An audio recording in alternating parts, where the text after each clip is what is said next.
and we don't have nearly as ambitious a talk today as we did last night. I can cover it in less time. So if there are any remaining questions that arose out of what was in your mind or heart last night, I'd be really happy to take those to get us started. Did anyone have a question that didn't get answered last night that you would like to ask, or one that occurred to you overnight or this morning? Yes, ma'am, at the back.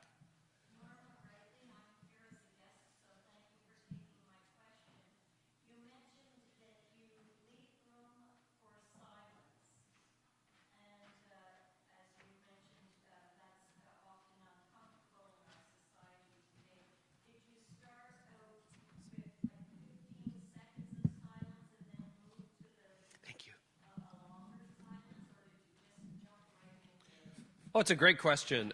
It's very sporadic and occasional. So I don't want you to get the idea that, let me back up. Let me just tweak that. I don't want you to get the idea that it's like every Sunday we do a certain silence. But when I was preaching over the last few years, and I don't preach a lot anymore, that's another story for another day, just feeling like this season I need to be leading and teaching other leaders rather than preaching at local churches.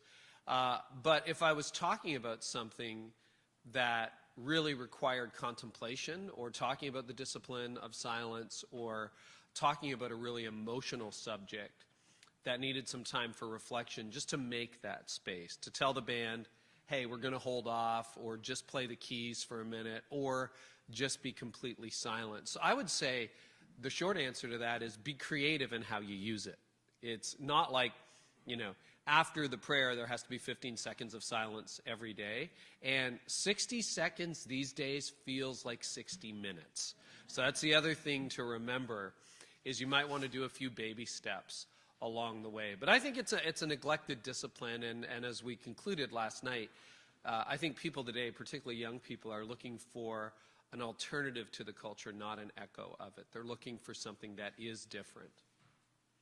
Great question. There was another one, too, probably a few. Yeah, Ross. Yes, I was wondering last night when you mentioned the growth of the church as you were continuing to be there, and then the decision came to move on to your own facilities and your own strength, or connectivity together. It wasn't very long until the number of people diminished considerably, when one would think it would have been the opposite. Yeah.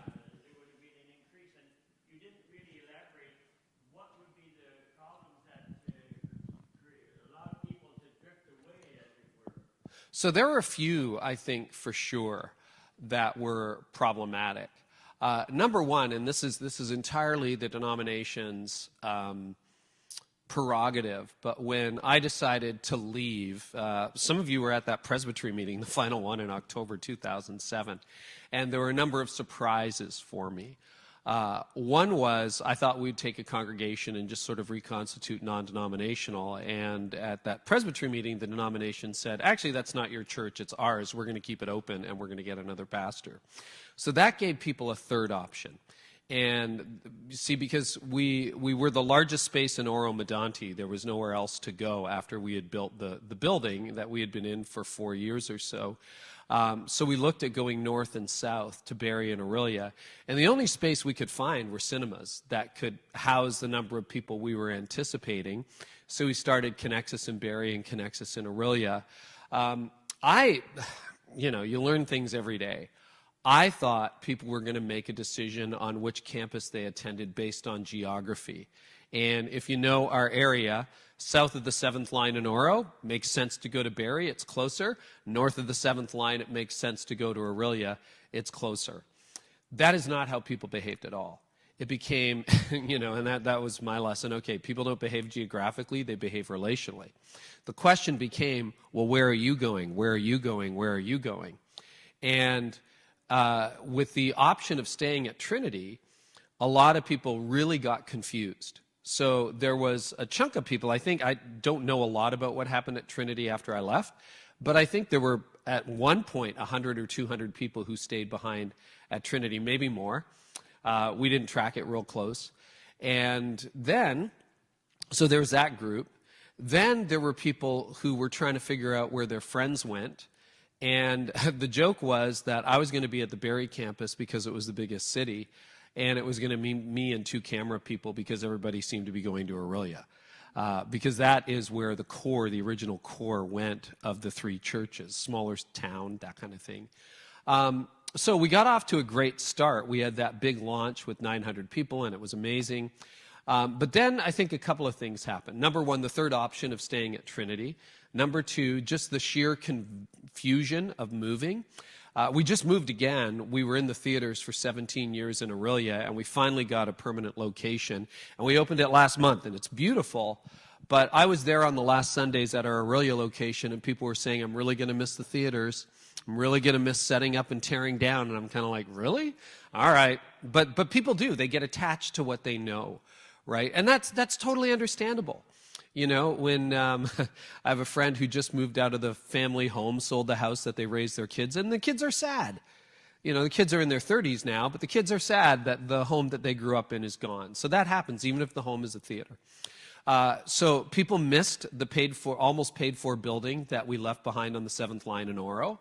They're like, and you know, you get into a theater, and there have been midnight showings, and even though we hired our own cleaning crew, sometimes your feet stick to the floor because of the soda and the sugar. And so it's a downgrade for sure. Over a beautiful state-of-the-art building at the time that we left behind and the denomination had, to go to theaters was definitely a step down. It's like moving from the house you built, your custom home, to an apartment. You're like, okay. Wasn't great.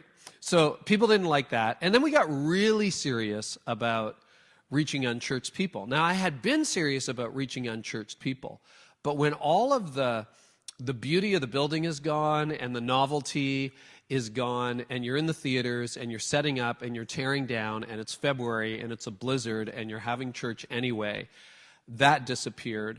So those are some of the external reasons. Probably, you know, I'm sure I was doing things as a leader that was bothering people. I was crystal clear on the vision that you need to invite unchurched people. And a lot of people were like, no, I just want a comfortable church to come to. So when we shrank down, those were some of the factors that I see. If you talk to people at our church or people who left, they might have other reasons. I don't know, but that's what I see from where I sit. Yeah. Great. Other questions or comments? Yes. You talk about community, you talk about one church. Some of the people are here are from Quebec. Yes.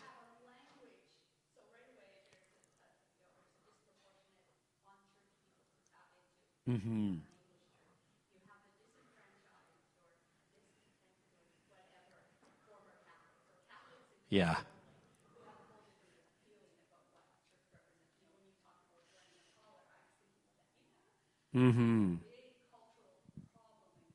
How do you reach unchurched people when you have language and historic connection to bad people? Yeah, no, that's a great question.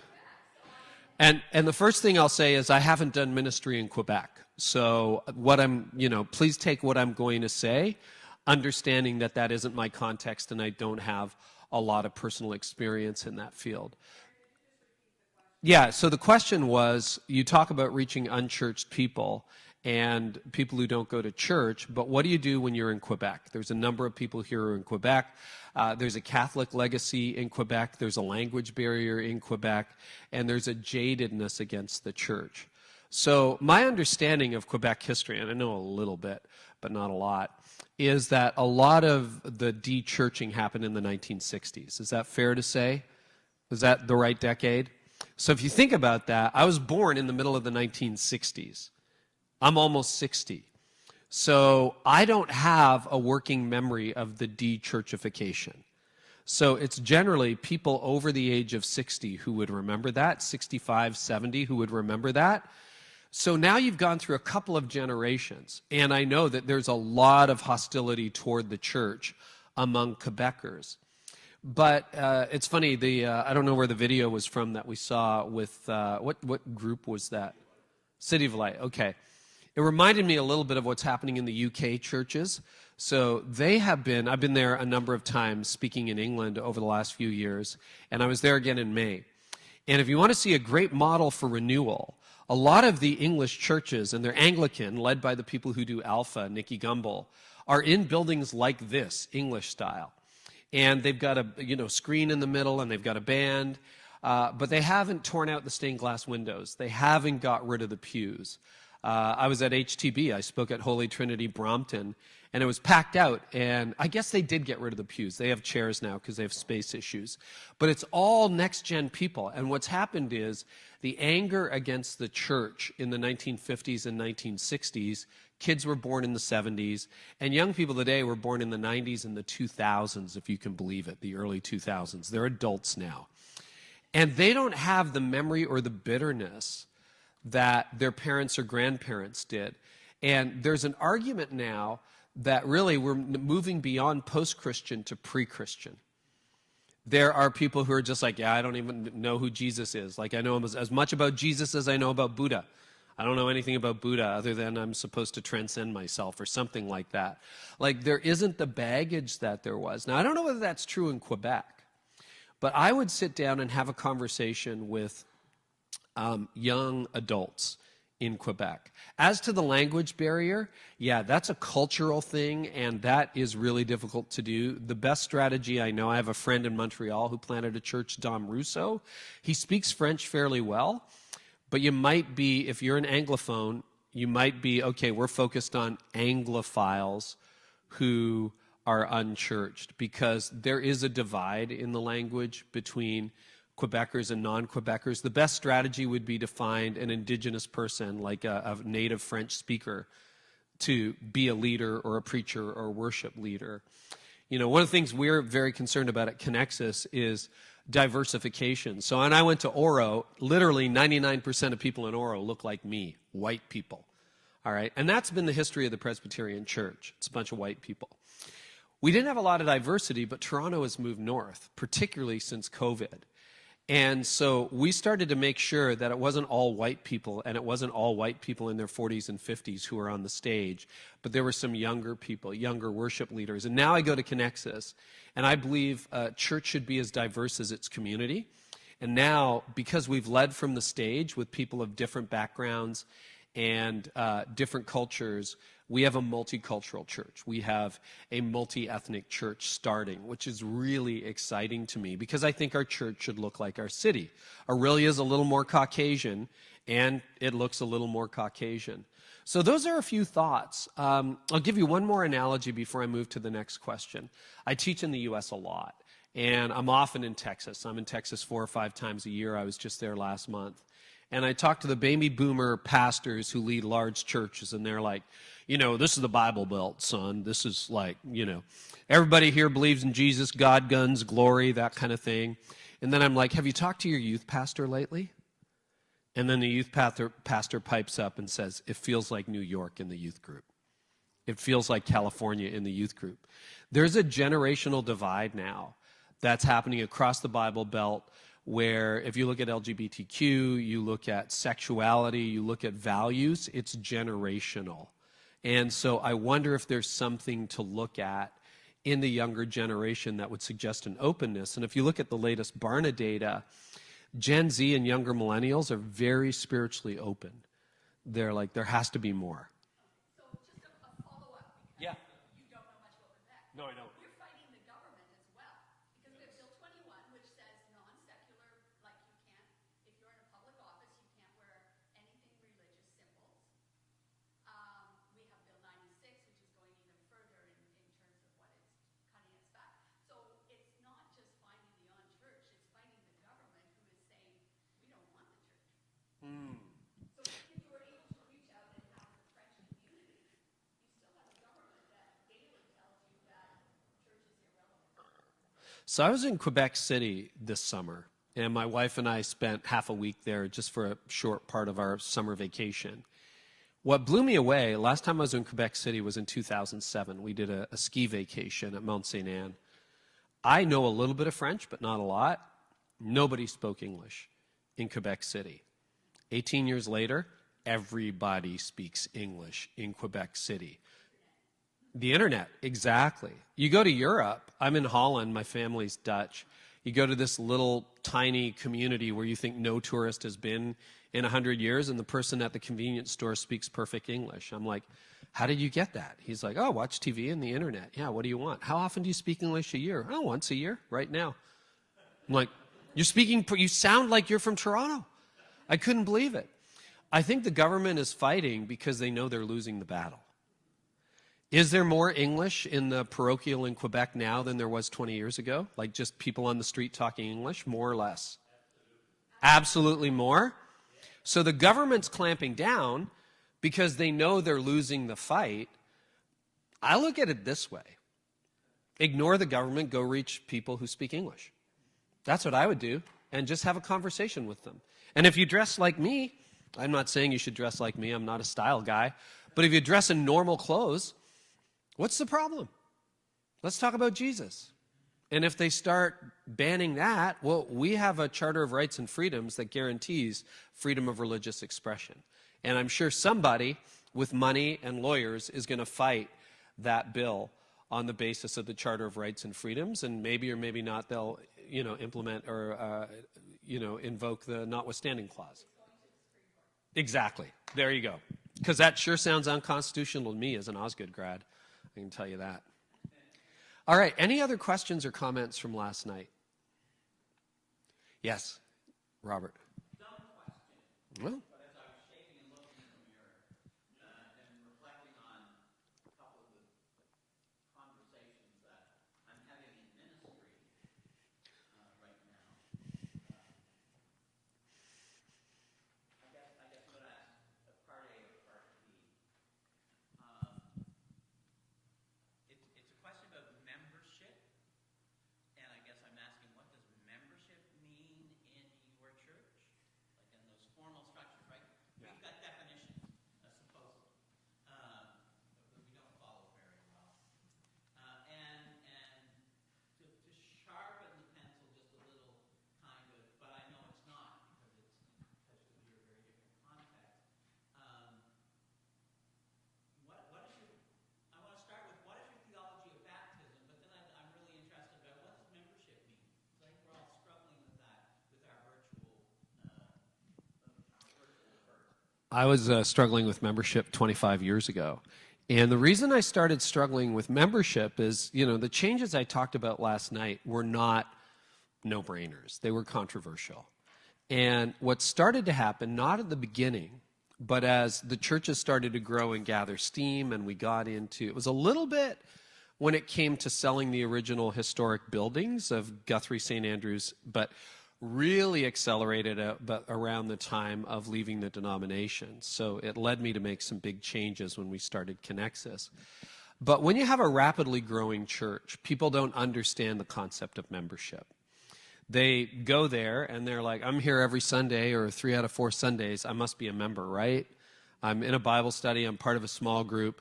But do you guys still have adherents and members? Is that still the category? Yeah. So what happened was we had a couple hundred members and hundreds and hundreds and hundreds, like 3x the number of adherents. And then if we had a really important issue, we got rid of most congregational meetings except for the annual meeting because it's really hard. You cannot lead congregationally. And I tell this to Congregationalist churches if you have more than 100 people in attendance. And our churches were used to voting on everything like what color carpet should we have and what kind of Kleenex boxes should we have. And I'm like, yeah, we're stopping that, okay? We're just going to stop that. So that was an initial stop. But constitutionally, you had to have some meetings. And what started to happen as years became a decade is that the adherents would come to the congregational meeting and they'd be, excuse me, I can't vote? What's going on? Well, we tried to explain to you that you're not a member. Well, why am I not a member? I'm here more than, who's that person in the back? Not picking on you people in the back. They haven't been here in 10 years, and they're showing up to vote. And they're going to vote against something I want. And so we saw this develop, and we're like, what are we going to do? So we started doing straw polls for adherents, but they don't count. So they feel really devalued. So what we ended up doing, I didn't know how to solve that. We would do new membership classes. We called it First Steps. But, you'd get 20 people in, and then they'd join the church. So when we started Connexus, we got to write the Constitution from scratch. And we got rid of membership. In fact, Connexus has 5 members right now. And those members are the elders. So in order to comply with Canadian law, we have good lawyers that we retain. We had to have members, but if you're an elder, you're a member, and otherwise you're not. So that's a bit of a technicality. And our line is, you can't join this church, you can only get involved. That's it. And engagement is really a sign. So it's become irrelevant, and the only people who ever ask us, how do you become a member here, are people who are coming directly from another church, and even that is a rarer and rarer conversation. As to baptism, baptism is something that we encourage. I'm probably, there's a lot of the Reformed tradition I really, really love, but I'm probably a little more on the Anabaptist side when it comes to baptism, believer baptism, adult baptism. I think covenantal baptism made a lot of sense when you lived in a Christian culture, post-Constantinian Christianity, where everybody was basically born into a faith, which is the way they handled it. And that was still true at the time of Calvin and Luther, where Europe was largely Christian. And so it made sense to extend that covenant to your children, etc. But the move into a post-Christian culture, I think, really changed that. And as that was another problem I had when I was part of the denomination, was people would come to me and say, I've given my life to Christ. I responded to the call. I want to get baptized. It's like, well, were you baptized as a child? Yeah, you can't be baptized. What? But that didn't mean anything. Well, technically it did, but no, it didn't.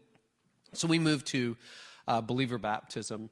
And if someone was baptized as a child, not like after the age of 6 or 7 where there was some consent. So if someone got baptized at youth camp at 13 and then wants to be baptized again, we're like, no go. You made a decision. You can rededicate your life to Christ. No go. But if you were baptized as an infant, we will rebaptize. And a growing number of people that we're reaching were never baptized. Or were baptized, they were Islamic, they were whatever. So does that help? You could write a thick book on baptism. Any last question or two before we jump into today's content? All right, well, let's go. We're going to talk about, last night we talked about what we changed and why we changed it. And some of the changes, honestly, that are facing churches. How many of you, let me just ask this question. How many of you would say, if there isn't significant change in the next decade, you worry whether your church is going to be there? Can we just have an honest show of hands? Wow. Majority of people in the room. Okay. So that's why the conversation last night was so important. And if you throw out all of our ideas, all the ideas I gave you last night, and come up with your own, and they're faithful and they work, amazing. I'm not here to peddle ideas. I'm not here to convince you I'm right. I'm just here to show you that there's a different way. And if you start thinking differently and you start really praying about reaching people, great things can happen. Now, today, I want to drill down in the time that we have, and we'll have lots of time for questions after, on the how of change. How do you get people who seem opposed to change to go along with it? Because that was our story as well, and it's a difficult story. So, Gordon, this seems to have gone dark. So, I really like this tablet. I don't know what I need to do. Oh, there we go. So now open it.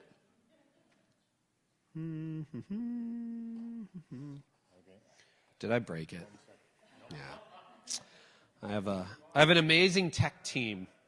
When we launched Connexus, it was so tenuous being in the theaters and setting up every day from scratch.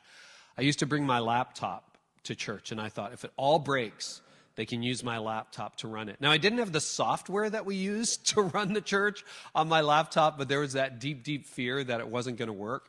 And sometimes our 8:30 service was at like 8:45 or 8:50 or whatever, but we figured it out. Okay, looks like we got, here, I can get that. You're going to have to scroll back to your... Yep. Oh, looks like we're almost there. Okay. This is turned around this way. I'm going to move this over. Work upside down. Okay, this is flying so fast. No, tap here. Okay, there we go. Okay, good. And we are back. All right. So how do you lead change without losing it? And by that, I mean losing your mind. Because what happens to a lot of people is they start to implement change. They bring ideas about, People say no, no, no, no, no, no, no. It gets very frustrating. And then, thank you, Gordon. And then what do? They just quit. It's like, I give up. Or you go to a new church. If you're a pastor, you're like, I'm going to resign. You go to a new church, and away you go. So the question I want to ask is sort of an existential question. Why do people change? And the answer you're probably saying is they don't, right? People don't change. We've been trying to get people to change for a long time, and our elders, or that in a small church, the matriarch or patriarch, right, can be a real block to change. And the matriarch or patriarch of the church might not even be on the session. They might be somebody who just sits there, but they have absolute veto power over the entire church. And we had a matriarch in all 3 churches. So if you want to go into details, I'll tell you about the matriarchs and the patriarchs. 2 didn't make it, and 1 did. And that was amazing to see her embrace the future. So why do people change? And this is what I think is true just because we're human beings. People change when the pain associated with the status quo is greater than the pain associated with the change. So change is painful, but the status quo is painful. That's why I ask you to put your hands up. And the majority of you put your hands up and say, if we don't do something in the next 10 years, I worry deeply for the future of our church. And that was the exact situation that 2 out of 3 of the churches that I started at in 1995 were in. And arguably, without the Grandview group and the people from Toronto, St. Andrew's Oro Station was in exactly that spot. It was sort of like, last one out, turn out the lights. When you have 6 people, you haven't got much of a future. And the average age of most of the people in the church was mid-70s. So it was really problematic. So why do people change? Well, think about when you change, right? We're coming up to fall, and soon it'll be winter. And what's the existential question you're asking as Canadians? The question is, can I get one more season out of my winter tires? Is that the question you're asking? You're like, I think it's going to be good enough. Maybe we'll have a mild winter. And why do you not want to get new winter tires? The answer is they're expensive. It's a pain to have them remounted. You might have to do it twice, run these winter tires into December and then change it again in January. And you don't want to have the hassle. So what do? You think, I think we can get one more season out of these winter tires. So let's fast forward to January. You're driving to a presbytery meeting at night. Not fun. It went dark at 2 o'clock or something like that in the afternoon. So you're driving to the presbytery meeting. You're not speeding, but you have to tap on your brake because there's a deer. And all of a sudden your car starts to swerve. And you veer into the oncoming lane, and fortunately there's nobody there. And then you hit the shoulder, and you skid back over. Your car does a complete 360. You're terrified you're going to be in some kind of horrible accident.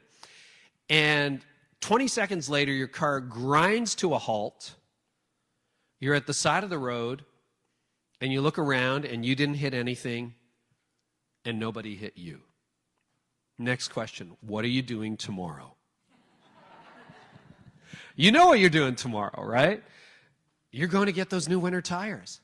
Suddenly, $1,000 for tires doesn't seem as big a deal as a life-changing accident. What happened? The pain associated with the status quo just got greater than a pain associated with change. That's what you do when your tooth hurts. You're like, I'm okay, I'll pop an Advil, I'm all right. Then you wake up one day and you can't even chew your cornflakes. And you're like, all right, I'm going to the dentist this afternoon. I gotta go. What happened? The pain associated with the status quo just became greater than the pain associated with change. So you know what your job is as a church leader, as an elder, as a pastor, as a minister? To raise the level of discontent, make people very uncomfortable with the status quo. You've got to disturb people to the point where they can't just sit there. I remember one morning we had stained glass windows too. I was preaching at St. Andrew's Oro Station, and it just hit me. I was preaching my sermon. I was behind the little pulpit. If you know it, it's a small church, so imagine half of this. That's about it. That's about accurate. And I'm looking at the congregation. It was about this many people. It was early days. And I just said, you know what? What if God cared more about the people outside the stained glass of this church than he cares about those of us inside the stained glass of this church? And people kind of looked at me. And I said, okay, so imagine you have 4 kids.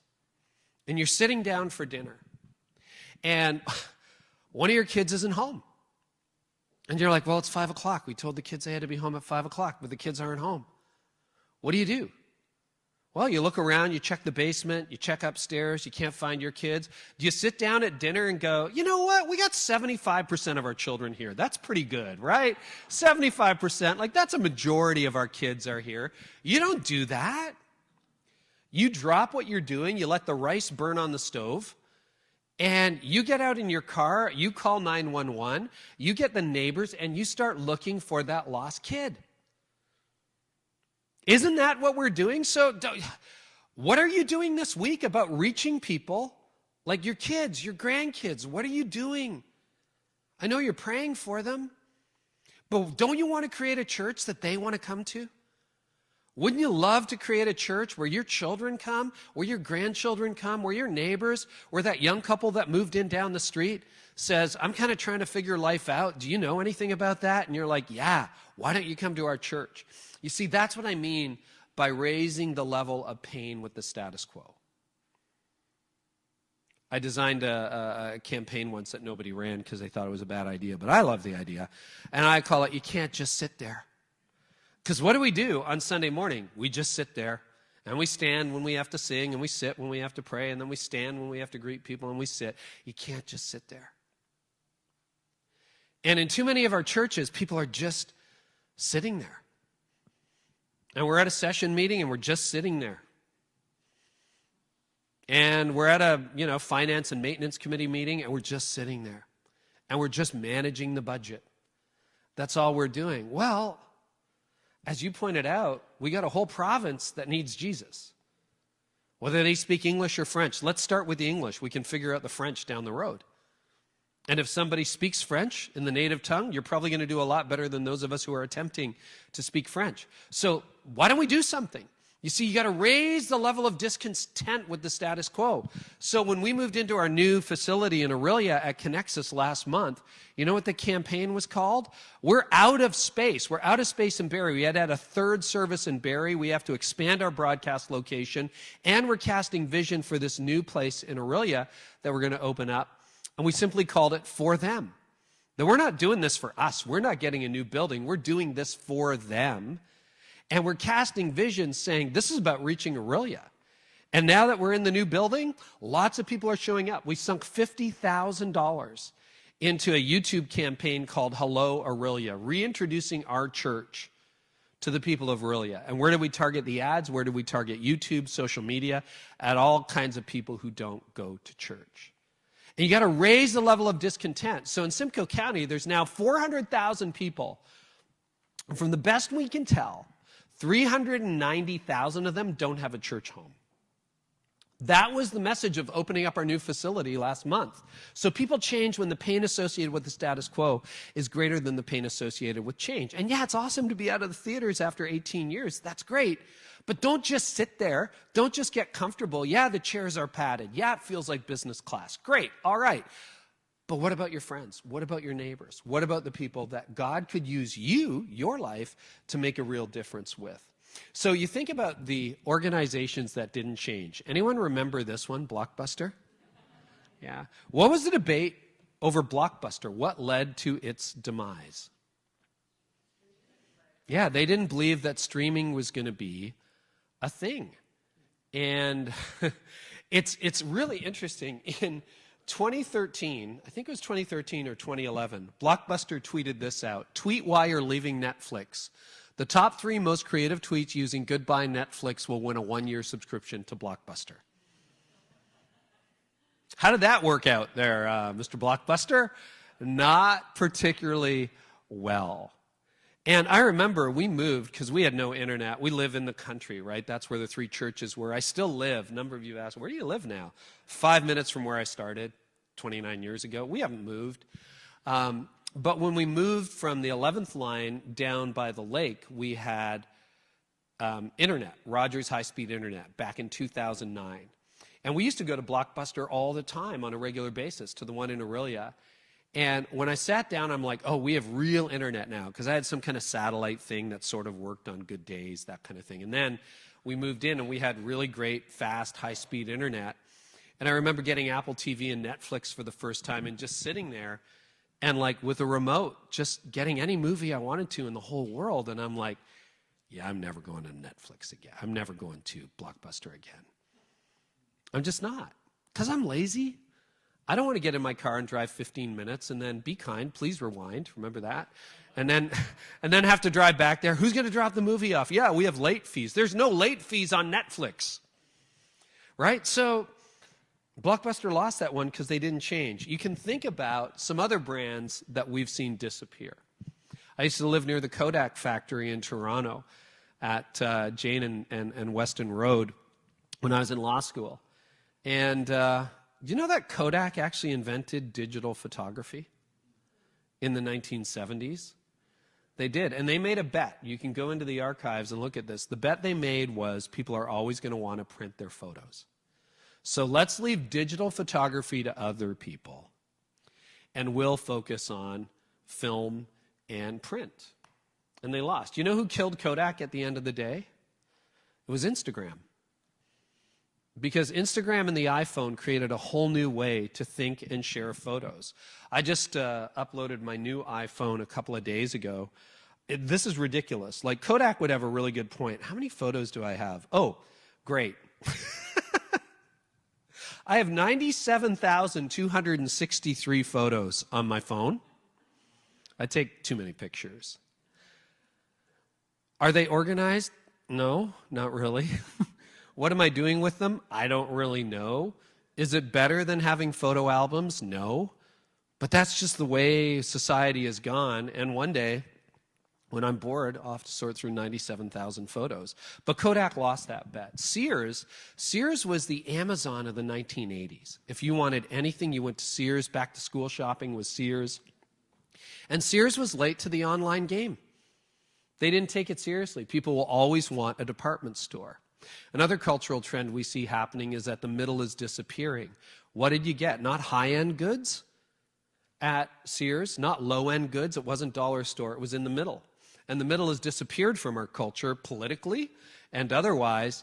And it's true economically. You're either going on some bougie, vacation at a 5-star resort, or you're camping. The middle has disappeared. And Sears missed out on that. And you know who didn't? Walmart. Walmart took the internet very, very seriously. They were a little bit slow getting started, but when they saw what Amazon was doing, Walmart jumped all over the internet. Costco jumped all over the internet, and they're fine. And Sears, well, they went the way of malls, which are basically clinically dead. They didn't change. The pain associated with the status quo never got high enough for them to make the kind of drastic change that they needed to change. And the stakes are higher than you think. When you think about you and I as church leaders, I mean, that's just a business. Kodak was just a business, a big business. Sears was just a retail chain. But you and I have been charged with the Great Commission, right? So I did a funeral a number of years ago for a neighbor of mine, and we were walking around the cemetery after the committal, and I was sad. Everybody was sad. And I saw this one headstone, and it made me, when you do a funeral, you think about your own death and what your legacy will be if you have a legacy and that kind of thing. And I saw this one headstone that really, really inspired me. Normally, people if they put a scripture at all, it's like, the Lord is my shepherd, or my peace I leave with you, or something really pastoral. And I saw a version of the Great Commission on this tombstone. And I thought, well, that's cool. Like, who would do that? Was this guy a preacher? Were they an evangelist? Like, what happened? I thought, wow, I hope that something like the Great Commission is on my tombstone. Because I saw that, go ye into all the world and preach the gospel to every creature.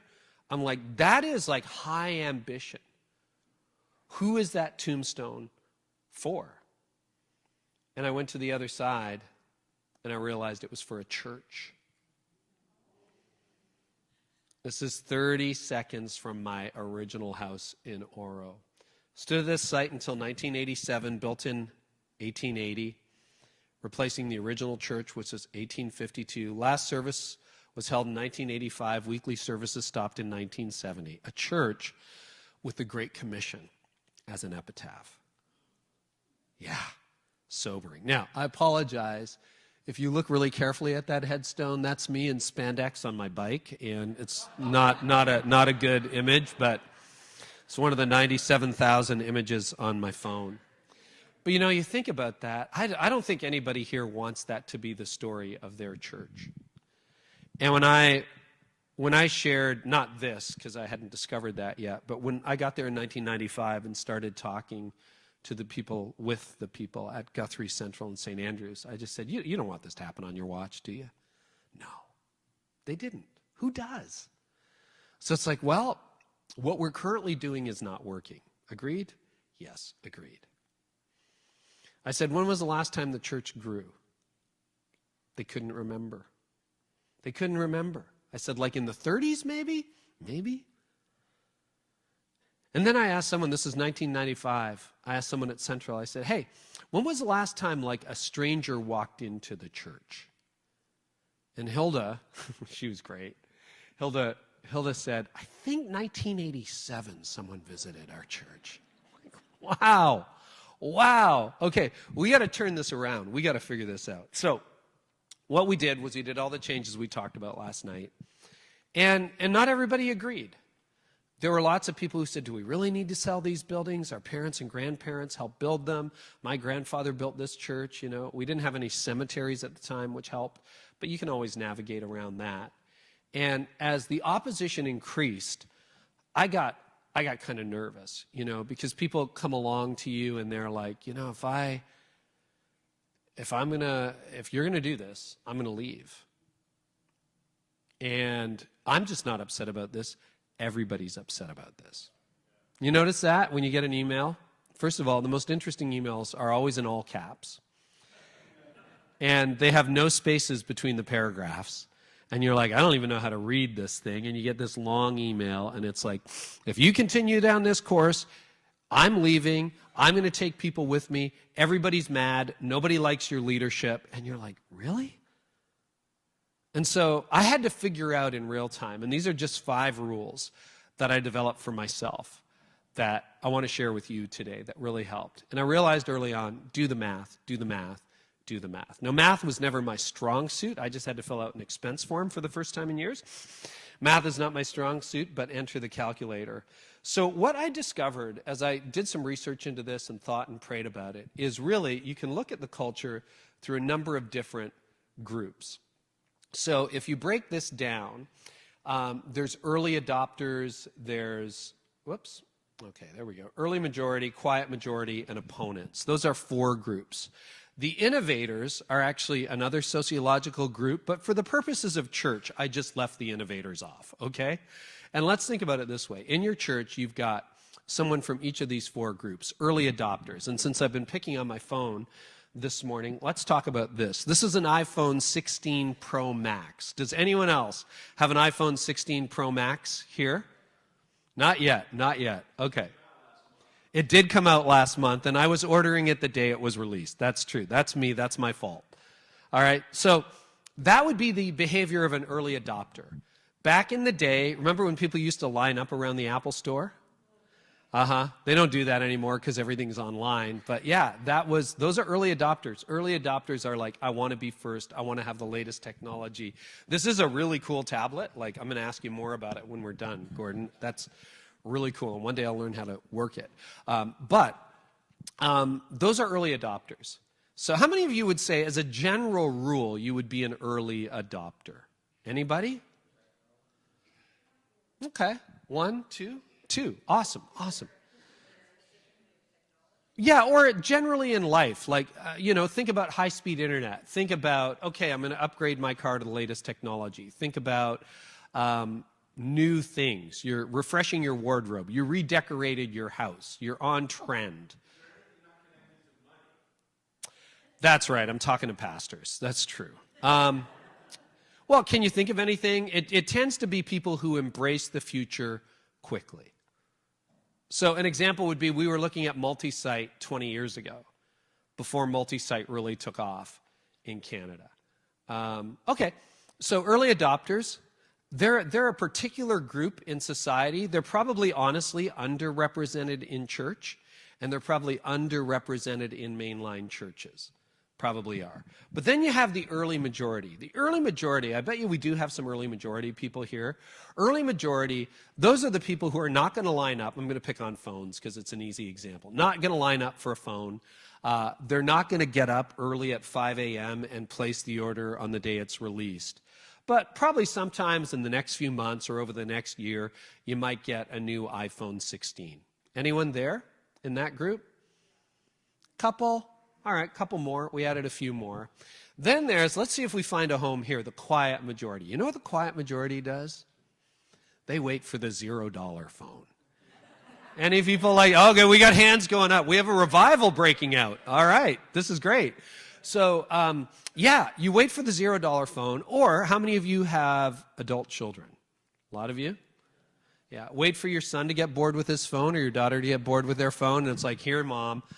I just shipped my 15 off to my daughter-in-law the other day. So, it's like, I'll just wait until somebody gives it to me for free or till I find the $0. Or honestly, an iPhone 13 is just fine. I don't need the 16, and I'll just wait. So you wait for that kind of a deal.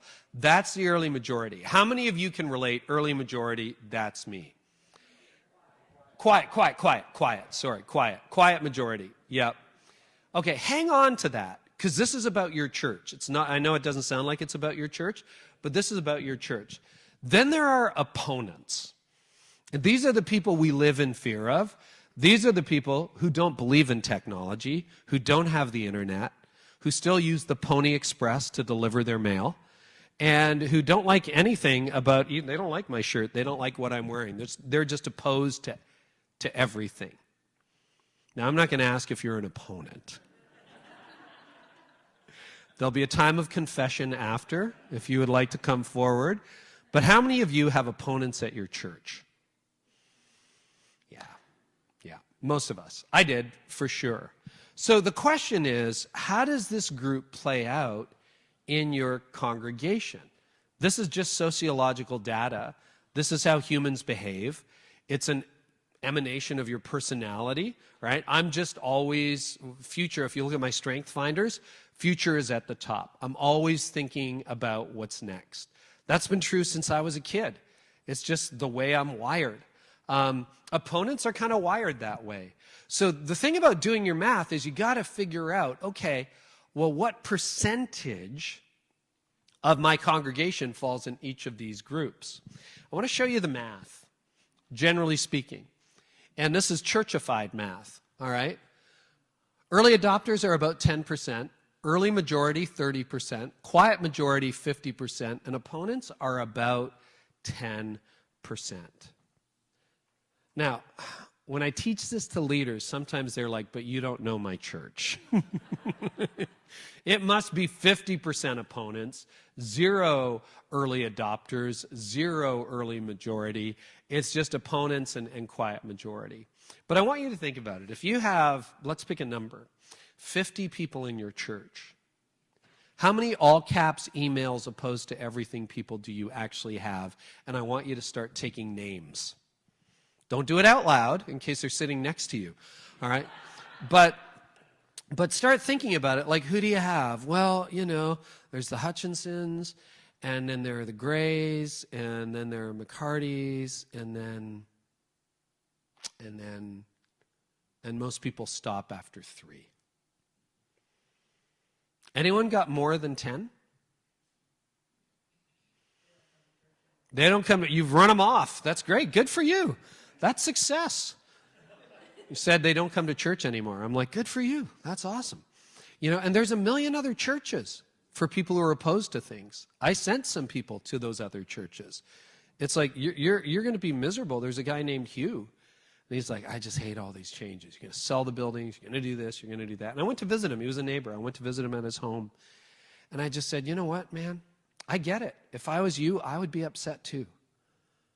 And I said, the good news is there's about a dozen other churches within 20 minutes of here, very small rural churches, that have exactly the kind of Sunday service you want.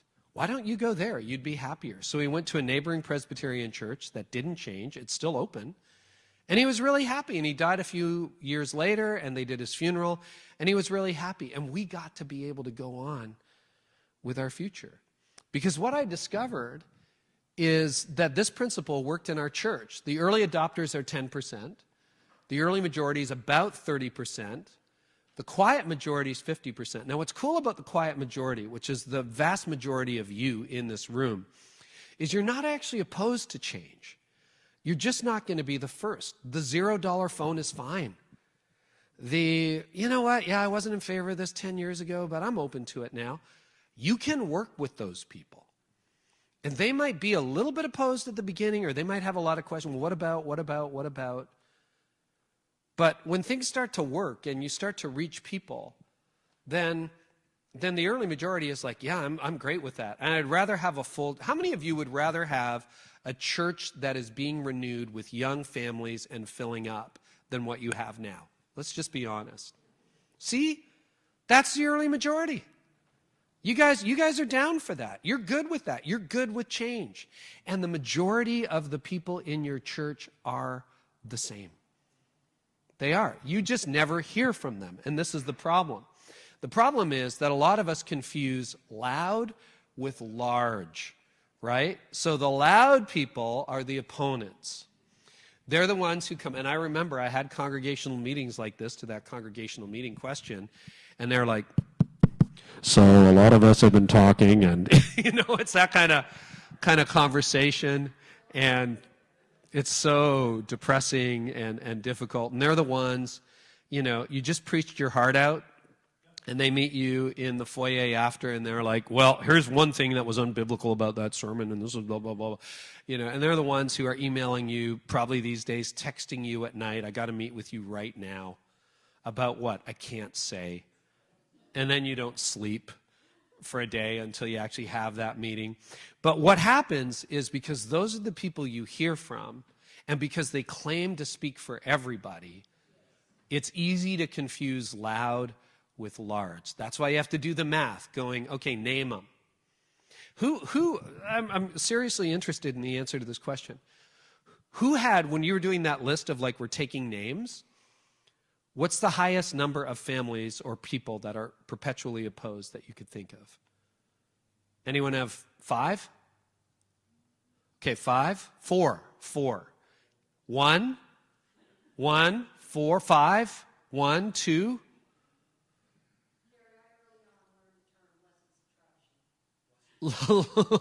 Lesson subtraction. What is it? Blessed subtraction. That's great. Blessed assurance, blessed subtraction, Jesus is mine. Yeah. We're literally in this room talking about, at the most, less than a handful of individuals. Isn't that astonishing? Like, really. So don't confuse loud with large, because you don't want to do that. Whoops, there we go. So who's loud? Well, the early adopters and the opponents are loud. Do you know what an early adopter sounds like? Hey, that was a great message today. You did a fantastic job. We're really excited about the changes here. Did you see that new family last week? That's awesome. Good work. You know what I do? And I think this is just human nature and the fact that we live on this side of heaven.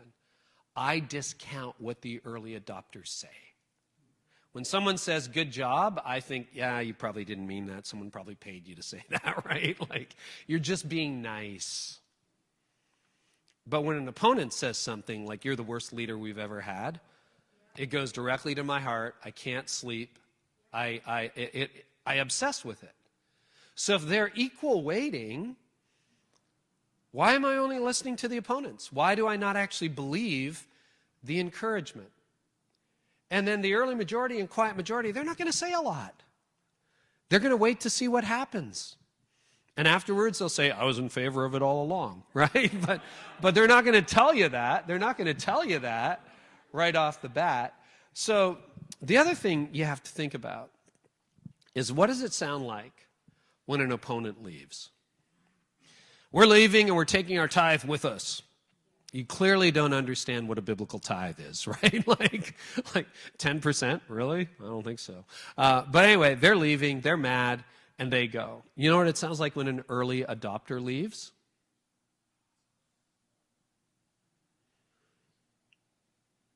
That's what it sounds like. They just go. They just slip out the back. No fight, no argument. But if you won't lead them, somebody else will. So you're either, blessed subtraction, going to lose your worst opponents, or you're going to lose the early majority. Who do you want to lose? It's a good question. If you're going to lose people, who are you going to lose? Second thing is choose your focus. You can focus on who you want to reach or who you want to keep, but you can't do both. And that goes back to that sermon. I feel personally like God laid that on my heart to care as much or more about the people outside the walls of the church as the people inside the walls of the church. And so, and the thing, and you know this, I mean, you've read the prophets, right? What are we supposed to do as Christians? We're supposed to speak up for the people who have no voice. Who has no voice in the church? Certainly the poor, the marginalized. We've done a decent job of that. But the unchurched have no voice around your elder table. The unchurched never call you and say, hey, if you build a kids ministry, I'm going to bring my kids. But the opponents tell you, if you do a kids ministry like that, we're leaving. So I think it's my job as a pastor to speak up for the unchurched. And if you look at Jesus' ministry, I'm not going to try to, Jesus juke you here. But if you look at Jesus, what he did with people, he was always going to the outsider. He was going to the woman that nobody else wanted to have a conversation with, the leper. He wanted to meet with the people who didn't fit in. And he met with Nicodemus at night. When Nicodemus, somebody with all power and, lots of authority, came up and said, I got a question. Don't tell anybody I'm here. He was always engaged with outsiders. Who, Jesus? Nicodemus? Yeah. I think he could be quiet majority. He just wanted to know. He had so much to lose by talking to Jesus because the religious leaders hated Jesus. And he thought, I think there's something to this guy. So you can focus, and this is really your job. And I said, I'm going to focus on who we're going to reach, not who we're going to keep. So what do you do with that? You got to ask, who would you rather lose, the opponents or the early adopters? I think most of us don't want to lose the early adopters. And if we don't have any, start innovating because you will start to attract them. And then the question that keeps me awake at night is not who am I going to lose, but is it more frightening to lose a handful of people or to never accomplish your mission? If God has actually given you a mission, and he's given me a mission, and he's given the church a mission, aren't we supposed to go into all the world and make disciples? It's probably emblazoned on a stained glass window somewhere in our buildings, the Great Commission. And if that actually is our mission, are we going to allow one person, 3 people, 5 people, 4 people, the right and the prerogative to stop that for everyone else in the pews and everyone else in our community? So another way to look at it, and this is another way of doing the math, is let's say you have a church of 100, and on the high water mark, nobody is here, but let's say there were 10 people writing you nasty emails on a periodic basis and hogging the microphone and making your life miserable. Let's say there were 10 out of 100. But let's say you live in a community, a county, a township, an area, a neighborhood with 10,000 people. Are you going to allow 10 to get in the way of reaching 10,000? In our case, we don't have a lot of opponents anymore. They left or honestly passed away. But if we have 390,000 unchurched people within a 30-minute drive of our church, having an average attendance of 1,500 is a drop in the bucket. Having 3,000 or 4,000 people who call our church home is nothing.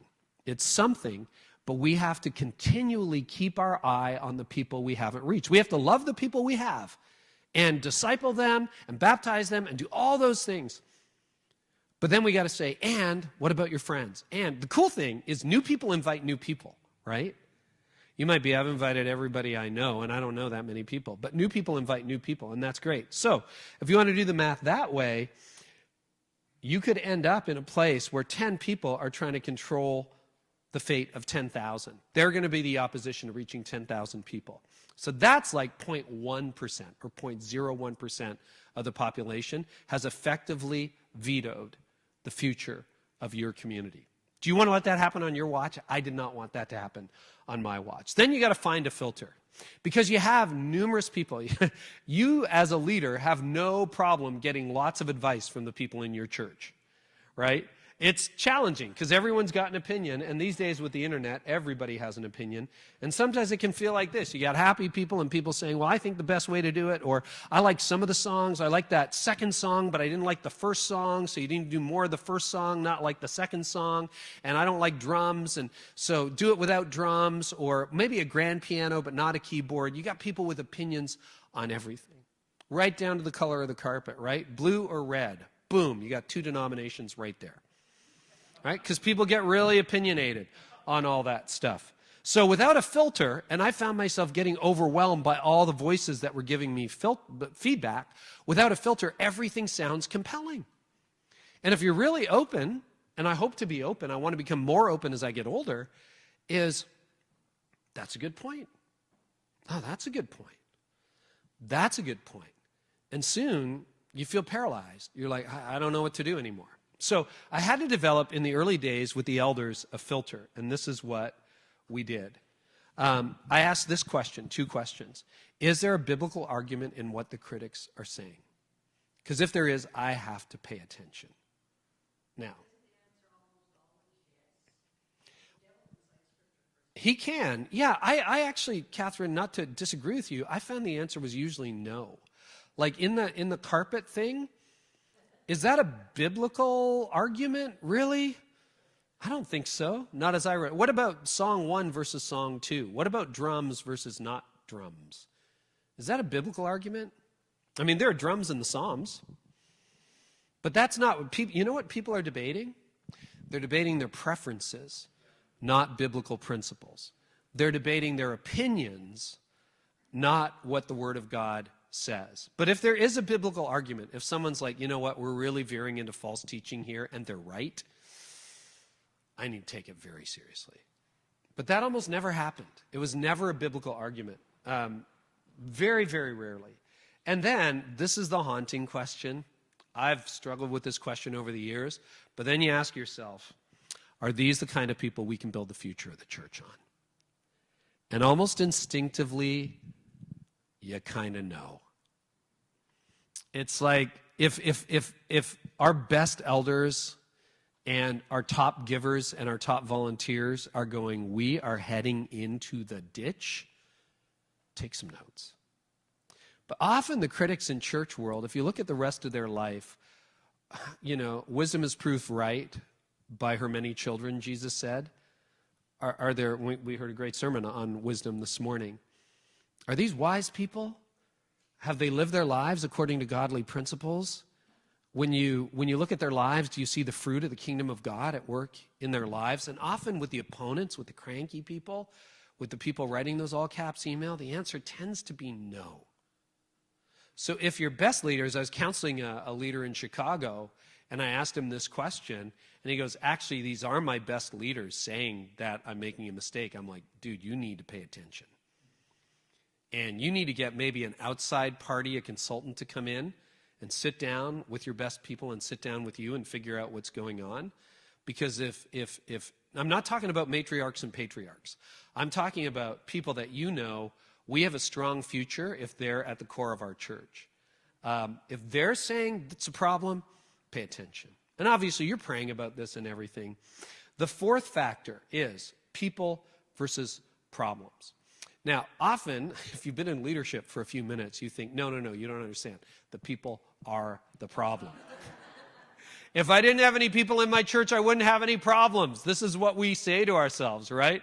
If all the people would go away, my life would be so much easier. Yeah, and then you've got no church. But what do you do about people and problems? And that's the fourth principle. This is something I borrowed. I learned this when I was in law school from Roger Fisher and William Ury. This is from their great book, Getting to Yes, which is a negotiation classic. And it's simply this: attack problems, not people. Our whole culture could learn from this right now because it's all about personal attacks. We're upset about the prime minister or the leader of the opposition or this person or that person or the premier or the leader of the opposition there, and it's all about personal attacks, and we're better than that. But what you want to do if you want to be successful in negotiation is you want to attack the problem, not the person. So how do you do it? Well, you start by separating the people from the problem. And that's really difficult to do because if you're thinking about that one or those four or whoever, you're like, no, they are the problem. But if you want to give them an honest shot and not burn the bridge when they're going out, this is another thing, doing ministry in the same place for 29 years, I've been amazed at the people who storm out the back door and say, we will never be back. Like, promise? No, never mind. We'll never be back. And then a year later, they're back. And even with my successor, I've said to Jeff, he's like, oh, so-and-so's leaving. I'm like, play the long game, man. They'll probably be back. And often they come back. And then, you don't make them an elder the next day. But, all right, you can sit here. You're welcome here. So you want to separate the people from the problem. The other thing is you want to turn to God, because if you don't turn to God, you will turn on them. And this is really challenging. I'm going to see if I can find it. There's an amazing psalm. I'm going to open up YouVersion. Have you ever read Psalm 109? I mean, there's reading your Bible, and then there's like, wait, that's in the Bible? Oh, yeah. Dun, dun, dun. Helps to spell correctly. All right, here we go. Dun, dun, dun. Sorry. This is David, Psalm 109. He says, I'm just going to get, "O my God, whom I praise, do not remain silent, for the people who are wicked and deceitful have opened their mouths against me. They have spoken against me with lying tongues." So he's under siege, as he was for a lot of his kingship. "With words of hatred they surround me. They attack me without cause. In return for my friendship they accuse me, but I am a man of prayer." So then he starts to pray. And this is what he says. "Appoint someone evil to appoint my enemy, or to oppose my enemy. Let an accuser stand at his right hand. When my enemy is tried, let him be found guilty, and may his prayers condemn him." It's actually saying this. So when my enemy prays, condemn him. Like, really, David? He says, may his children, or may his days be few. May another take his place of leadership. Maybe let him lose his job. May his children be fatherless and his wife a widow. May his children be wandering beggars. May they be driven from their ruined homes, destroy his house, and make his children homeless. May a creditor seize all he has. May strangers plunder the fruits of his labor. May no one extend kindness to him or take pity on his fatherless children. May his descendants be cut off, their names blotted out from the next generation. May the iniquity of his fathers be remembered before the Lord. May the sin of his mother never be blotted out. Drag his mother into it. May their sins always remain before the Lord, that he may blot out their name from the earth. Amen. So preach that on Sunday, guys.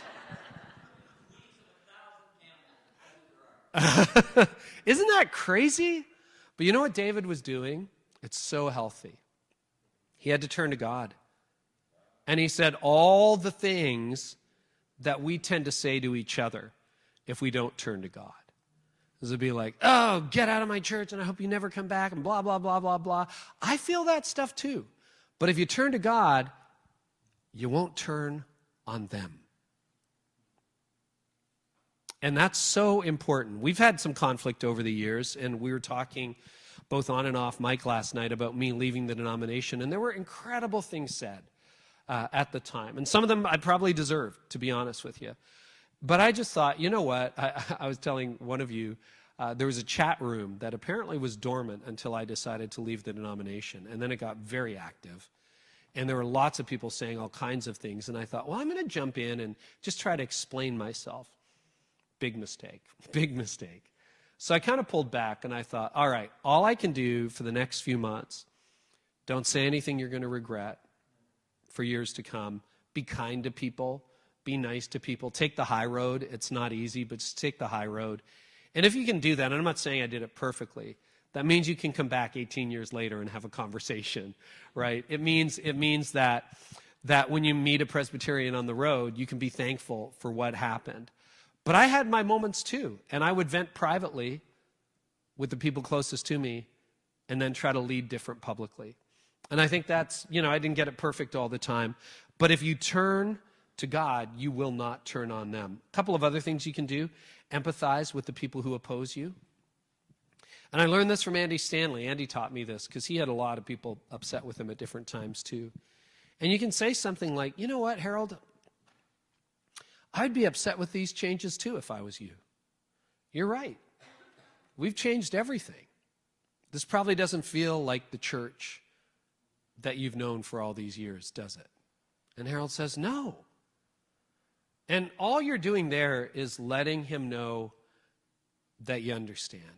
You're empathizing. Like if you call customer service, that 1-800 number, and all you get is name, you give it 5 times, and you have to give all your information 5 times, and they're like, oh yeah, that's not covered by the warranty. And then they hang up. How do you feel? Terrible. But if you get a great customer service rep and saying, so what happened? It's like, well, I washed it once and then it shrank, and I know the instructions said you're not supposed to wash it, but I did. And they're like, wow, that's really too bad. That must be hard. How much did it shrink? Oh, quite a bit. Like it doesn't fit me anymore. Let me look at that. You know what? I'm afraid it's not covered by our warranty, but I'll tell you what I'm going to do. I'm going to give you 30% credit for your next purchase. Does that help a little bit? Yeah, that helps a little bit. Okay, thanks. Sorry I couldn't resolve your situation. That's so much better than, sorry, our warranty doesn't cover it. Next.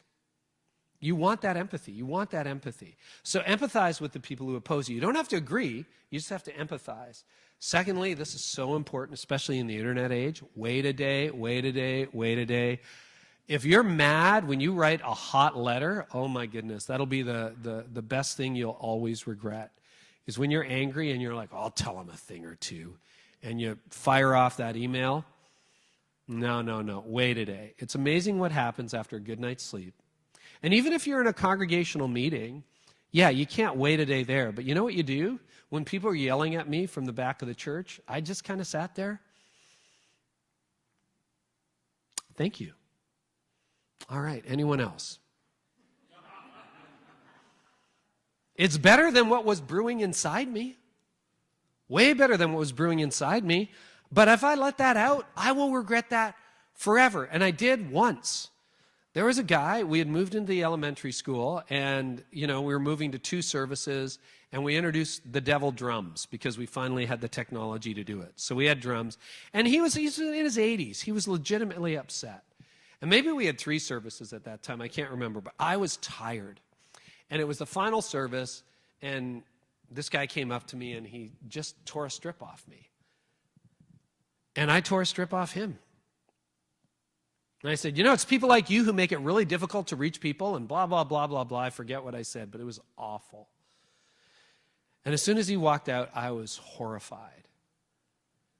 And I didn't go home. I went directly to his house to apologize to him and his wife, and I called our elders, and I let them know what happened, and I said, if you want me to resign, I understand. I shouldn't have done that. I shouldn't have done that. I didn't wait a day. I should have just taken it, should have prayed about it, should have thought about it, should have woken up the next day and handled it maturely, but I didn't do it that time. So wait a day.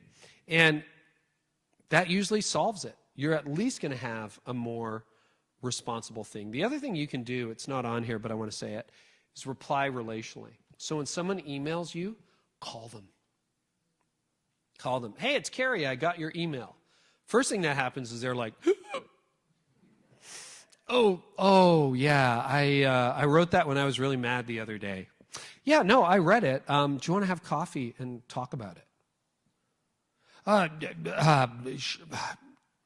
Sure, okay.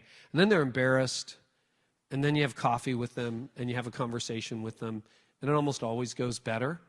Now, you think you can't do that at scale. You can do that at scale. Andy Stanley ran into a real controversy last year with something he said and did, and he spent days calling people who were upset. It's like, hey, it's Andy. He's a pastor in Atlanta, if you don't know who he is, and he leads a huge church, 20,000 people. hey, I know you're really upset with what I did. Can we talk about it? Now, that goes a long way. And sometimes you don't change their mind, but you preserve the relationship, and it's an opportunity to see the image of God in the other person. And then finally, it's the last point for today. Don't quit. Don't quit. The good news is you haven't quit. Lots of people have quit. You haven't quit, which is amazing. But this is what I've also discovered. I've been tempted to quit numerous times. And usually you're most tempted to quit right before your most pivotal breakthrough. I have gotten so discouraged at times and been like, all right, I think I'm going to throw it in. And then next week, next month, this huge new wave of people come in. Or this amazing breakthrough happens. And I believe we have an enemy. I always believed, growing up with an understanding of the Word of God, that it was the Word of God. In the spiritual warfare things, I'm sure that's true somewhere. And then I got into ministry, and I'm like, oh, now it's personal. I feel it. I experience it. And a lot of that is discouragement and defeat. And I don't know what you believe, particularly about spiritual warfare, but I'll tell you, it became very real when I got into ministry. And so just hang on. Just hang on. And if God is really calling you to quit, you'll know it. And don't quit on a bad day. Quit on a good day. If you had a lot of bad days and you've thought about it and prayed about it and talked about it with wise counsel and it's time for you to go, go. But quit on a good day. Don't quit on a bad day. So the other thing is to keep changing. The problem with success, and some of you have seen momentum in your churches, is that success makes you conservative. You don't want to mess it up. You're like, oh, this is going so well, I don't want to break it. And success always makes you conservative. When you had $10 in your bank account, you could spend $10 pretty easily, no problem. I'll just get $10 tomorrow. You have $10,000 or $1 million in your bank account, and you're like, whoo, I don't want to lose this, I don't want to lose this, I don't want to lose this. You have 10 people, it's like, yeah, that's fine, let's experiment. You have 1,000 people, you're like, ooh, I don't want to break this. So success naturally makes you conservative, and that's why organizations like Blockbuster, Sears, and Netflix, or Kodak, thank you, Kodak. That's why they got conservative. They were very successful. They were at the top of their game, and they didn't change with the times. Success made them conservative, and they lost. So the greatest enemy, and I remind myself of this all the time, of my future success is my current success. And the greatest enemy of your future success is your current success, because you'll get comfortable with the status quo. And remember, the stakes are high. The Great Commission on the tombstone for a church. It's so ironic. It's so ironic. And I know you don't want that to be you. And my final thought today is simply this. Unimplemented change becomes regret. We are closing churches at record rates in this country, not just in our denomination, but many others. And you think about all the things you could have done, but now you know what to do, or you have an idea of where to start in figuring out what to do. And unimplemented change often becomes regret. All right, we have time for a few questions, do we, Jerry and Moderate? Okay, Clark. So any questions on today's teaching or anything we talked about yesterday or today? Yeah. Characterize the opponents sort of as at worst enemies of your vision. Mm-hmm. I guess in my experience, and I've had come to this, they're afraid. Sure. They're not, the empathy part is really critical because generally they're afraid. They need time, they need care, you need to walk in your shoes with them a little while to get them, and they may not be, but they're not all enemies. They're often just afraid. I think that's a very helpful point, that sometimes you see fear, and sometimes those opponents change their mind. I was saying, we had 3 matriarchs, they were matriarchs in all cases. One of them is going to be at church on Sunday, and she was afraid, and she was great. She was in her 40s at the time, and she had basically taken over leadership because nobody else would step up. And she was a great leader, and she saw me as a threat. And there was a season where she was not very happy with me, and she was afraid of losing her power. But now she sees what's happened. She's so thrilled, and we honor her.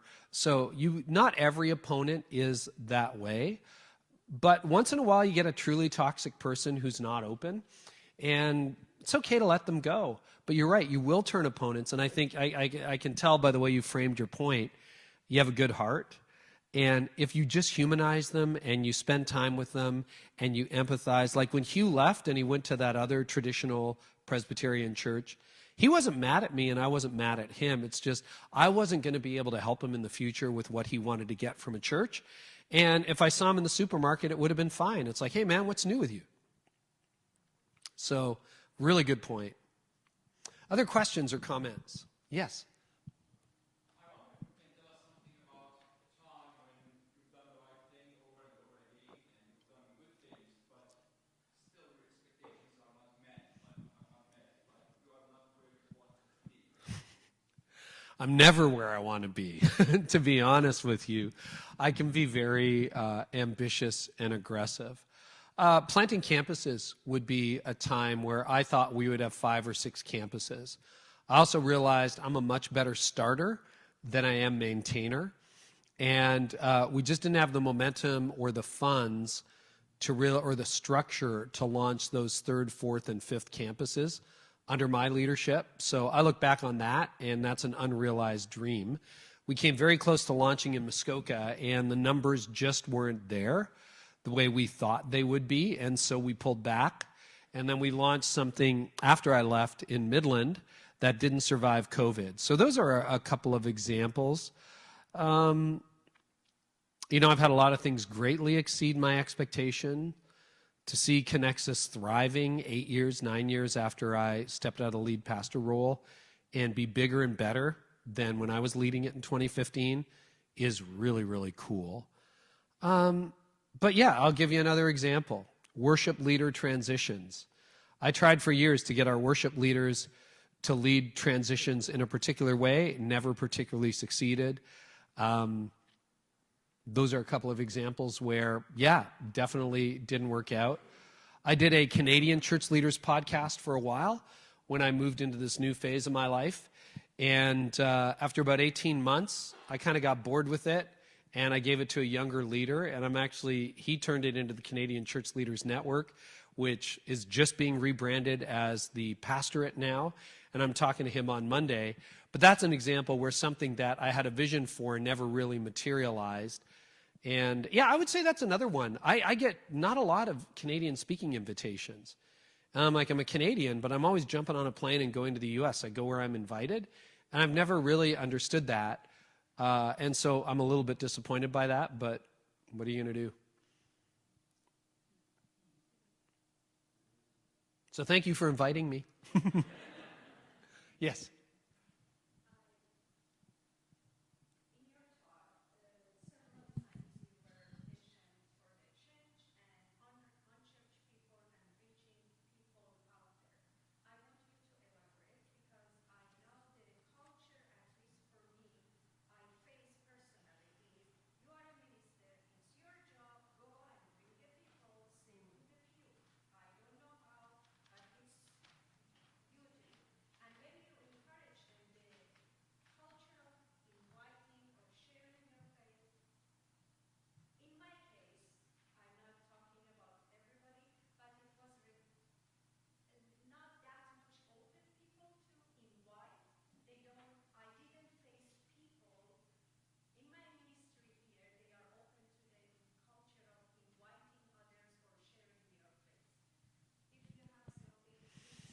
Yeah, I'm glad you asked the question. So the nice thing about being a pastor in those first 5 years, which would be very analogous to your churches when it was smaller and we didn't have new visitors every single week, we started getting them a lot, is you can use Sunday morning for teaching as well.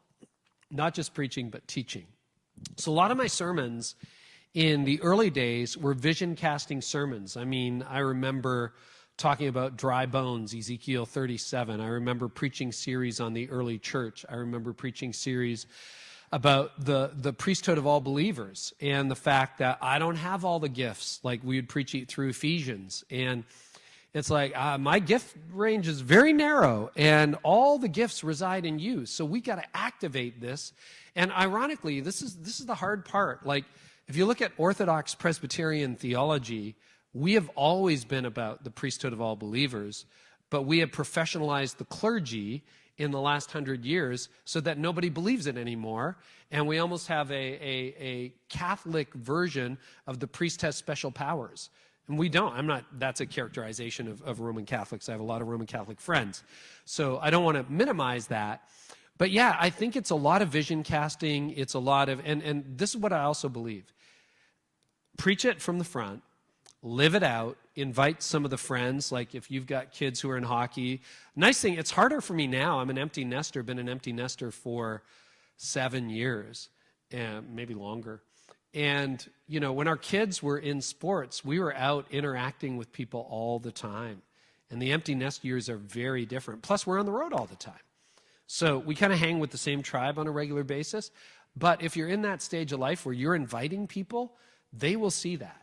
And then the other thing you can do is synchronize your elders and key leaders. As you renew your leadership, make sure that you have the same vision at the top and they have an understanding, and do a teaching component to your elders so that they begin to really understand the vision of where you're moving into the future, priesthood of all believers. And I remember the hardest thing, one of the hardest growth barriers to scale is the 200 barrier.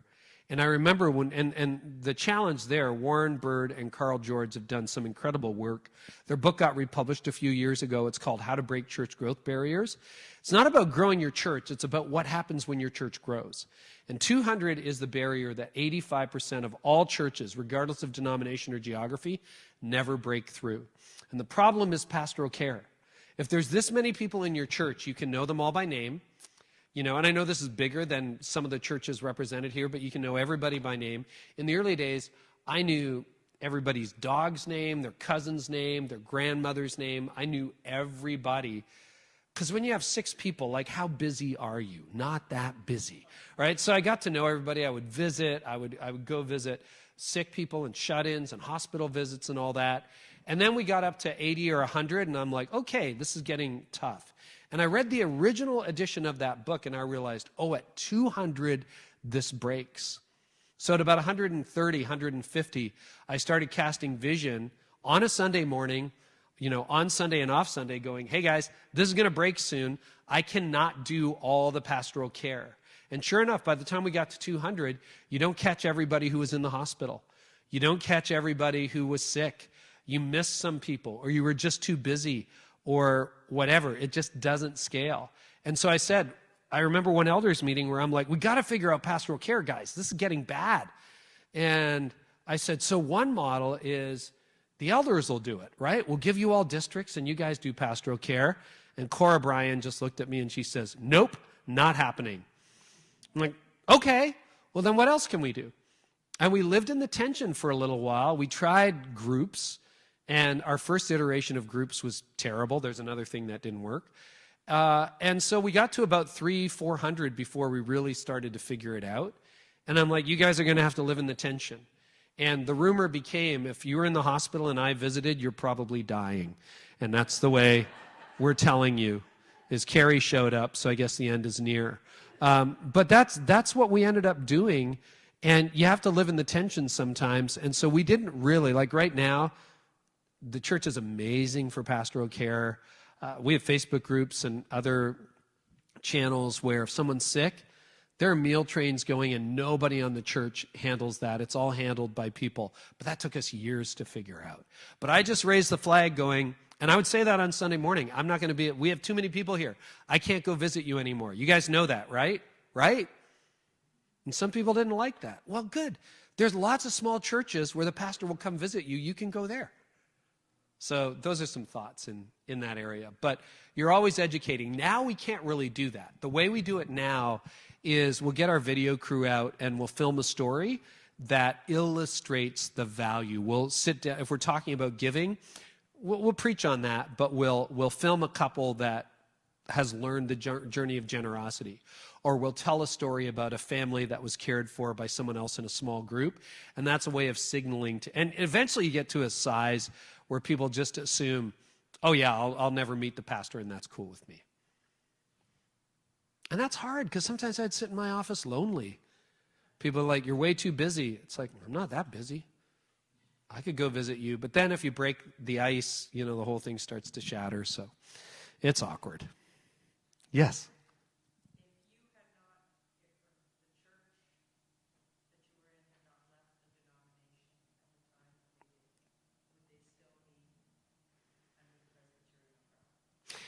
If the church that I left hadn't left the denomination, would they still be under the Presbyterian umbrella today? I don't know. Maybe. Like, I got buddies I went to seminary with who are still very much Presbyterian. It could well be. I don't know. I hadn't really thought about that. Would we have done something else 5 years down the road or 10 years down the road? I don't know. But it's an interesting question. Other questions or comments? Yeah. Obviously, the implements change, you need change agents. Yeah. I'd be interested on how you invigorate it, because typically what we're finding, certainly in our small churches, the leaders are doing proportionally much, much more, carrying the heavy burden, some of them are burning out, and so how do you invigorate those change agents and get them really fired up? Burnout can be a real issue in small churches that are stagnant because you have one or two people, or in small churches that are growing. So what I did, and we didn't get this right, it's much easier now. Once we broke 1,000, it was easy to avoid burnout because you just have hundreds of volunteers and that kind of stuff. So I know that sounds stupid. I'm sorry. I didn't mean it that way. It's really awkward. In the meantime, but I went through a period when our church grew to about 700 or 800 for the first time. I burned out, and that was the big hinge point of my life. 2008, or 2006, the year before I left the denomination, I had some very intense burnout, and I haven't burned out since. But when the leader is unhealthy and running too hard, the congregation can be unhealthy and running too hard. And we had grown from like 300 to 700 in 3 years. And that's just neck-breaking. Like, you're like, what is going on? So we weren't the healthiest then, and we did have some burnout. But as I got healthier and demonstrated boundaries, the church started to notice. And so ironically, as we got bigger, we got healthier. What do you do in the meantime? So what I would do, as I was hinting at last night, sometimes the people in a position of leadership are there because they're loyal and faithful, not because they have the gift of leadership. And I saw that early on, and I started looking around the congregation and said, okay, who has the gift of leadership that isn't in leadership? And usually the way you can tell is, well, they're leading in the community, or they're running a business, as I said last night. I would tap them on the shoulder, and someone told me last night that they created a vision team. You told me last night that you created a vision team. I did the same thing. And basically and yours is all next-gen adults, right, Rain? Yeah, talk to Rain. Like, she's got some great ideas in that field. And so what I would do is just look at those people and start to diversify the musical basis, or the serving basis. As far as music goes, when you saw the band, we didn't have a full band at the beginning, but we took the load off the organist and the pianist, and we started introducing different musicians. So you're looking for more bodies, and you have to look beyond the conventional, and people get passionate about what they're involved in. And so if they get involved in it, they get very passionate about it. So that's sort of the best answer, but it's going to be really muddy for a while. Yes?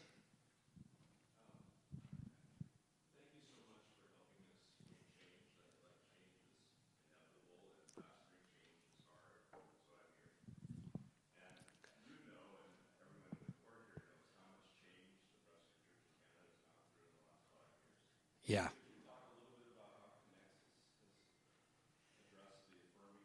Mm-hmm. Yeah, it's more the second, not. So we're a really interesting church. We still hold what we might call a historic or orthodox view of sexuality. And what we do is we have a lot of conversations with people. If you polled people tomorrow at Connexus and said, how many of you think Connexus is affirming? Probably half the hands would go up. And how many of you think Connexus has a traditional view of marriage? Maybe half the hands would go up. People don't know.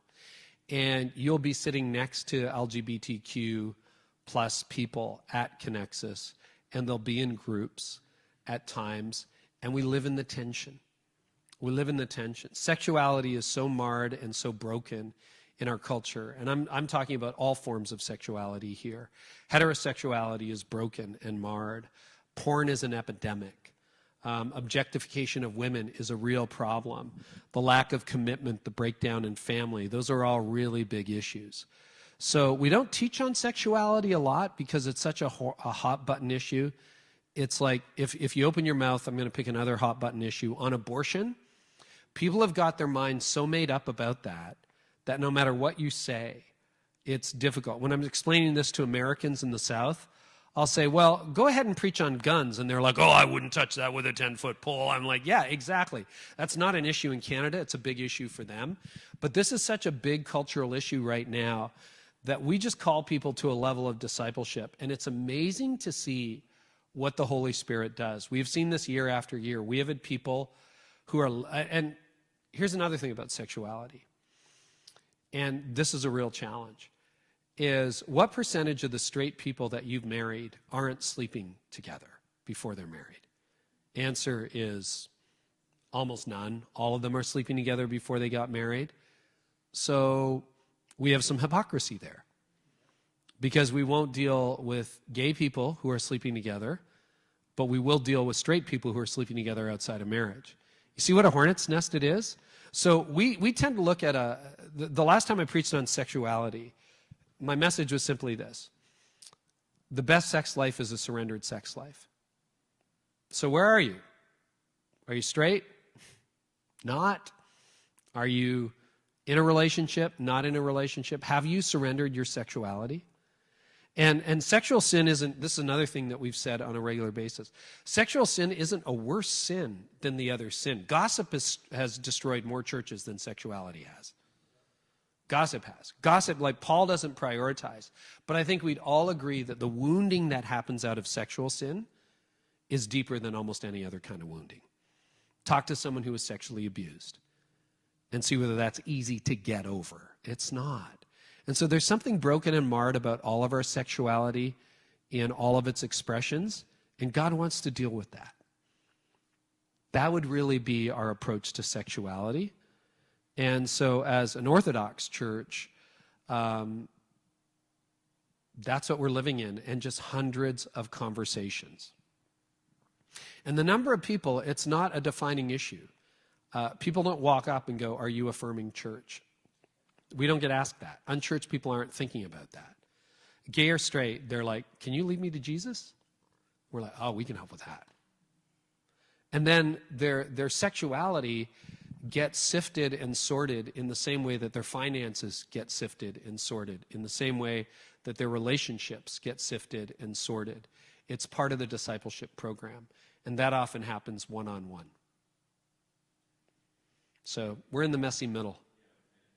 Yeah, Rain.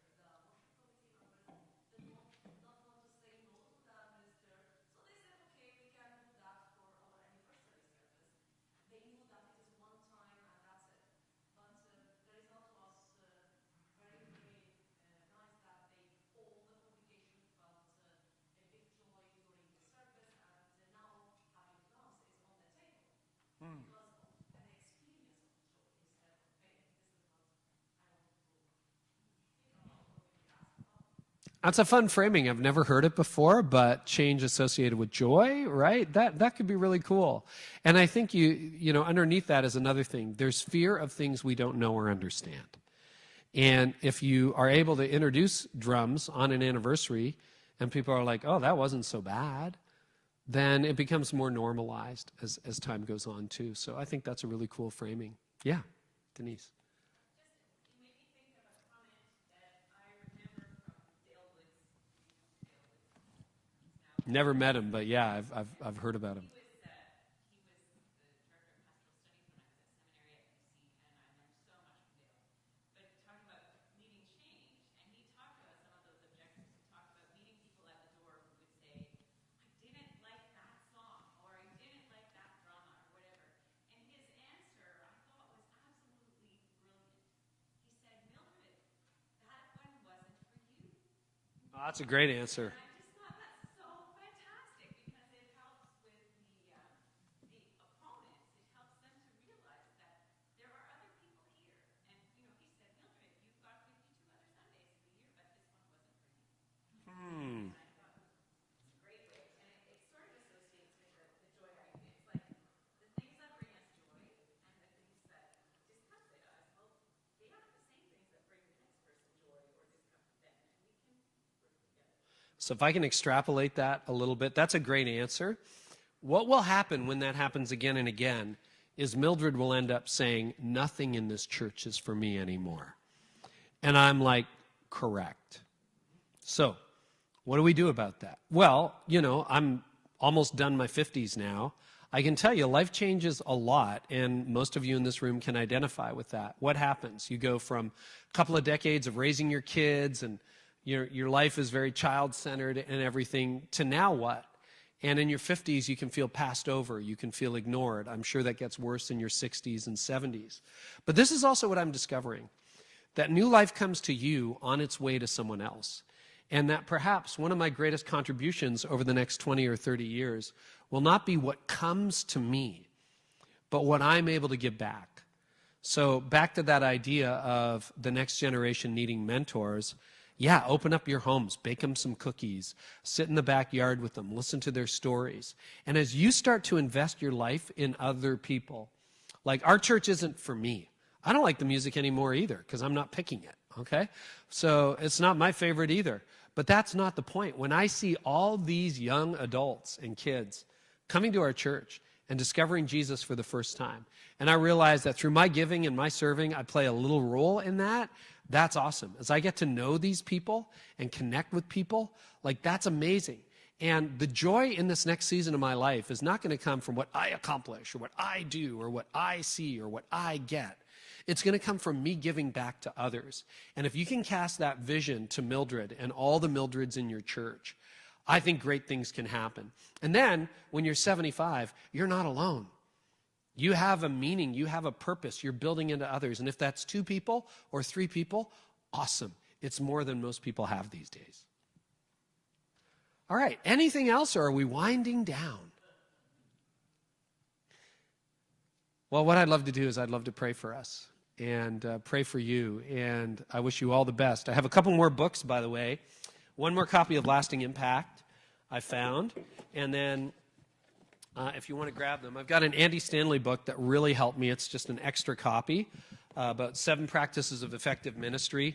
And if you want to see what vision casting is like, this came out of my parents' place as we were cleaning up their place.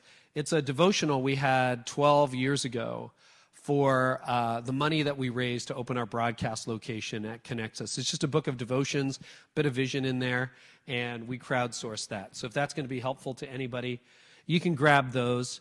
And this book, if you didn't get a copy, is available online. I should have brought more. I loved it. I thought I'd be taking them all home. You guys were fighting each other last night to get them. That was awesome. All right, let's pray. Heavenly Father, I want to thank you so much. Thank you for these last couple of days and an opportunity to look at your church and to hope again and to believe again and to trust again and to know that we have an opportunity, God, here.